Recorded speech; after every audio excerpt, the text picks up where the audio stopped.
Welcome friends, সমস্ত সরকারি কর্মচারী, পেনশন হোল্ডার এবং শিক্ষক সাথী। আর বকেয়া ডিএর কোনো কিস্তি নয়, পুরো ডিএটাই মিটিয়ে দেবে বলে সংশোধনী বিজ্ঞপ্তি 1086F প্যাকেটে P2 এই বিজ্ঞপ্তি জারি করা হয়েছে।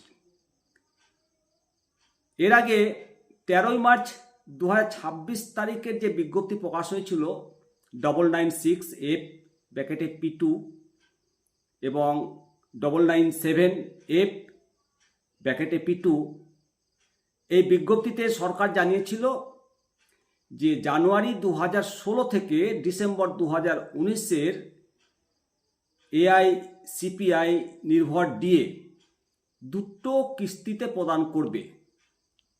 প্রথমটি মার্চ 2026 এবং দ্বিতীয়টি সেপ্টেম্বর 2026। কিন্তু নতুন যে বিজ্ঞপ্তি, সংশোধনী বিজ্ঞপ্তি প্রকাশ করেছে 1086F ব্র্যাকেটে P2, এই নির্দেশিকায় পূর্বের সেই সিদ্ধান্তকে আংশিক পরিবর্তন করেছে।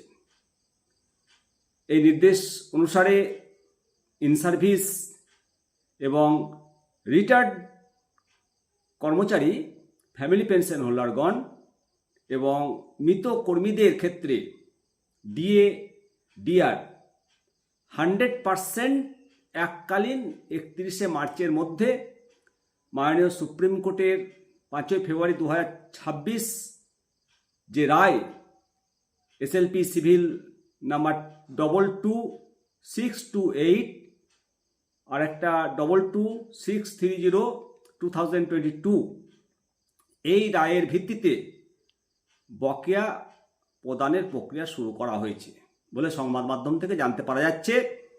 যে group A, group B, group C এই কর্মীদের বকেয়া টাকা সরাসরি তাদের জিপিএফ অ্যাকাউন্টে জমা হবে।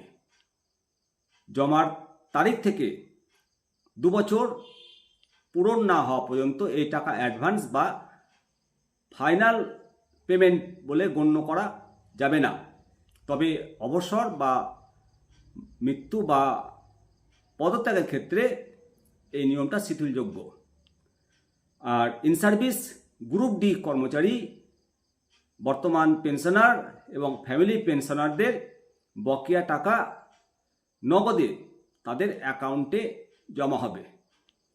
মৃত কর্মীদের বকেয়া ডিএ ডিআর তাদের আইনি উত্তরাধিকার বা এলটিএ নমিনিরা পাবেন এবং সরাসরি ট্রেজারি, ব্যাংক, পিএসএ দ্বারা প্রদান করা হবে। যে সমস্ত কর্মচারী 2016 থেকে 2019 সালের মধ্যে যোগ্য পরিষেবা দেওয়ার পর পদত্যাগ করেছেন, আপনারাও এই বকেয়া পাবেন। এর জন্য আপনাদের শেষ যে HOON অফিস এর কাছে আবেদন জমা করতে হবে। 16ই মার্চ 2026 তারিখে যে প্রকাশিত মেমোরান্ডাম, সেই মেমোরান্ডাম 1029FEGOV অনুযায়ী রাজ্যের ডিডিওদের জন্য একটা স্ট্যান্ডার্ড অপারেটিং প্রসিডিওর SOP জারি করা হয়েছে। ডিডিওরা HRMS মডিউলের মাধ্যমে এই বকেয়া বিলগুলো তৈরি করবেন। এরিয়ার বা সাপ্লিমেন্টারি টাস্ক লিস্টের মাধ্যমে তারা কর্মচারীদের বকেয়া স্টেটমেন্ট এতেই পেয়ে যাবে এবং তৈরি করবে। 31শে মার্চের ডেডলাইনের কথা মাথায় রেখে ট্রেজারি এবং পিএও দ্বারা দ্রুত জিপিএফে ট্রান্সফারের জন্য টিআর ফর্ম 47 এবং ব্যাংক অ্যাকাউন্টে ট্রান্সফারের জন্য বেনিফিশিয়ারি লিস্ট প্রসেস করার নির্দেশ দেওয়া হয়েছে। এর জন্য শনি এবং রবিবার ছুটিও বাতিল করা হয়েছে। এখন দেখার যে কত তাড়াতাড়ি অ্যাকাউন্টে জমা হয়। তবে এখনও পর্যন্ত শিক্ষকদের ক্ষেত্রে কোনো উদ্যোগের কথা জানতে পারিনি, পেলে অবশ্যই জানাবো। ভালো থাকবেন। জয় হিন্দ, জয় ভারত, বন্দে মাতরম, ভারত মাতা কি জয়।